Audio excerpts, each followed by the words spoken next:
दोस्तों नमस्कार।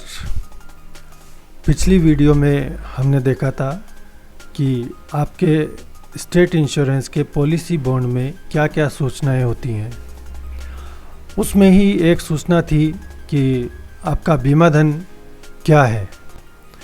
तो आज की वीडियो में हम ये देखेंगे कि बीमा धन की गणना कैलकुलेशन किस प्रकार से की जाती है।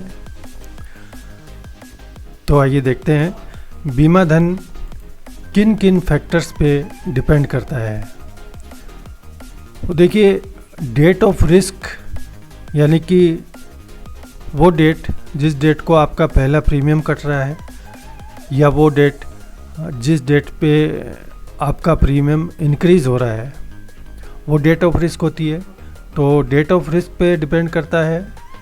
डेट ऑफ बर्थ एक्चुअल में डेट ऑफ बर्थ पे डिपेंड नहीं करता है, एज पर डिपेंड करता है। डेट ऑफ रिस्क पर एम्प्लॉय की एज क्या है, लेकिन क्योंकि एज डेट ऑफ बर्थ पे डिपेंड करती है, इसलिए बीमा धन डेट ऑफ बर्थ पे भी डिपेंड करता है। और बढ़ाए गए या पहले प्रीमियम की जो अमाउंट है उसके ऊपर डिपेंड करता है। तो ये तीन फैक्टर हैं जिनके ऊपर आपका बीमा धन डिपेंड करता है। आइए अब देखते हैं इसकी कैलकुलेशन किस प्रकार से होती है। वो देखिए, ये एक टेबल है जो कि SIPF की वेबसाइट के ऊपर भी अवेलेबल है। SIPF की वेबसाइट में आप स्टेट इंश्योरेंस स्कीम खोलकर उसमें रूल बुक ओपन करेंगे तो उसमें पेज नंबर 25 पर ये आपको टेबल मिलेगी। इस टेबल को मैं इस YouTube वीडियो के डिस्क्रिप्शन में भी डाल दूँगा, जहाँ से कि आप इसको डाउनलोड कर सकते हैं। तो ये टेबल है। ये इस टेबल में 58 ईयर के अकॉर्डिंग जो रिटायर होते थे उनका बीमा धन कैसे निकाला जाए, 60 ईयर पे जो रिटायर होते हैं उनका कैसे निकाला जाए, 62 ईयर पे जो रिटायर होते हैं उनका कैसा निकाला जाए, और 65 ईयर पे जो मेडिकल कॉलेज के प्रोफेसर्स हैं वो 65 ईयर पे रिटायर होते हैं, उनके बीमा धन की कैलकुलेशन किस प्रकार से की जाए, इस टेबल के अकॉर्डिंग अपने कैलकुलेट कर सकते हैं। ये टेबल एज 18 से लेकर एज 55 तक है। 55 एज के ऊपर राज्य बीमा किसी का रिस्क कवर नहीं करता है, तो इसलिए 18 साल से 55 साल तक की आयु के लिए ये टेबल है। आइए देखते हैं अब इसकी कैलकुलेशन किस प्रकार से होती है। कुछ एग्जांपल देखते हैं। सपोज़ करिए किसी की डेट ऑफ बर्थ 1 जुलाई 1981 है और उसका डेट ऑफ रिस्क 1 अप्रैल 2005 है। 1300 रुपये वो प्रीमियम कटवा रहा है। इसकी आयु की गणना अपने कर लेंगे। आयु की गणना 24 आ रही है। आयु लेते हैं डेट ऑफ रिस्क से आगे आने वाले बर्थडे को जो आयु होती है वो आयु अपने लेते हैं। तो इसकी आयु 24 आई।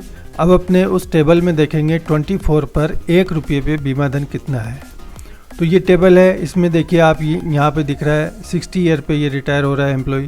तो 24 में एज में 1 रुपये पर 507 रुपीज़ बीमा धन है। तो क्योंकि ये 1300 रुपये कटवा रहा है तो 507 मल्टीप्लाइड बाई 1300, तो ये 6,59,100 रुपये बीमा धन आ जाएगा। दूसरा एग्जाम्पल देखते हैं। 1/4/2010 को प्रीमियम बढ़ा है और 1/4/2010 को एज 49 ईयर है। तो अपने 49 ईयर पे 1 रुपये पर जो बीमा धन होता है, तो ये 49 है। 49 पे 121 रुपीज़ 1 रुपये पे बीमा धन है। तो चूँकि इन्होंने 400 रुपये बढ़ाए हैं तो 121 इंटू 400 ये आ जाएगा 48,400।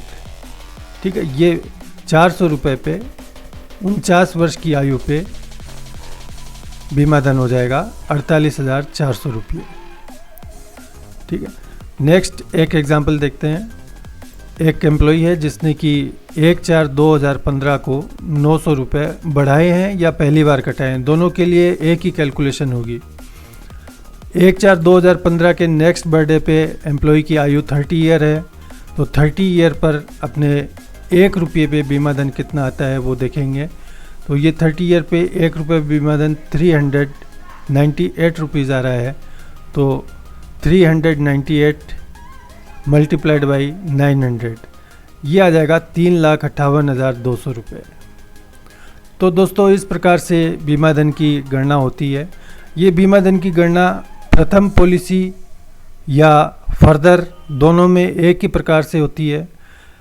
अलग अलग रिटायरमेंट एज के अनुसार अलग अलग बीमा धन के फैक्टर हैं।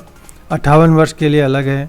जितने भी लोग 58 वर्ष के अकॉर्डिंग पहले रिटायर हो रहे थे और उनकी पॉलिसी 58 वर्ष के अकॉर्डिंग बनी हुई है, वो पॉलिसी ऑटोमेटिकली बीमा विभाग कन्वर्ट कर देगा 60 ईयर पे, क्योंकि अब उनकी रिटायरमेंट एज 60 ईयर हो चुकी है। तो वो बीमा विभाग 60 ईयर पे कन्वर्ट कर देगा। तो आप अगर 60 ईयर पे रिटायर होते हैं तो आप अपने बीमा धन की गणना 60 ईयर के अकॉर्डिंग करके अपना बीमा धन जोड़ सकते हैं। अगर कोई डॉक्टर है तो वो 62 ईयर पे रिटायर होता है, तो वो 62 ईयर के अकॉर्डिंग अपनी बीमा धन की गणना कर सकता है। इसी प्रकार से अगर मेडिकल कॉलेज का प्रोफेसर है तो वो 65 ईयर पे रिटायर होते हैं, तो वो इस टेबल में 65 ईयर के अकॉर्डिंग देख लेंगे कि 1 रुपये पे बीमा धन कितना आ रहा है, और टोटल उनका जो प्रीमियम इंक्रीज़ हुआ है उससे मल्टीप्लाई कर देंगे, तो वो उनका कंप्लीट बीमा धन आ जाएगा। तो दोस्तों ये था बीमा धन की गणना किस प्रकार से करते हैं। नेक्स्ट वीडियो में मैं आपको बीमा धन की गणना का एक छोटा सा टूल उपलब्ध करा दूंगा, जिससे कि आप अपने सभी कॉन्ट्रैक्ट्स की बीमा धन कैलकुलेट कर सकते हैं। आपको टेबल देखने की ज़रूरत नहीं पड़ेगी, गणना करने की ज़रूरत नहीं पड़ेगी। बस आप अपना डेट ऑफ बर्थ लिखेंगे, डेट ऑफ रिस्क लिखेंगे और प्रीमियम लिखेंगे, तो आपका बीमा धन कैलकुलेट होके आ जाएगा। तो दोस्तों धन्यवाद वीडियो देखने के लिए।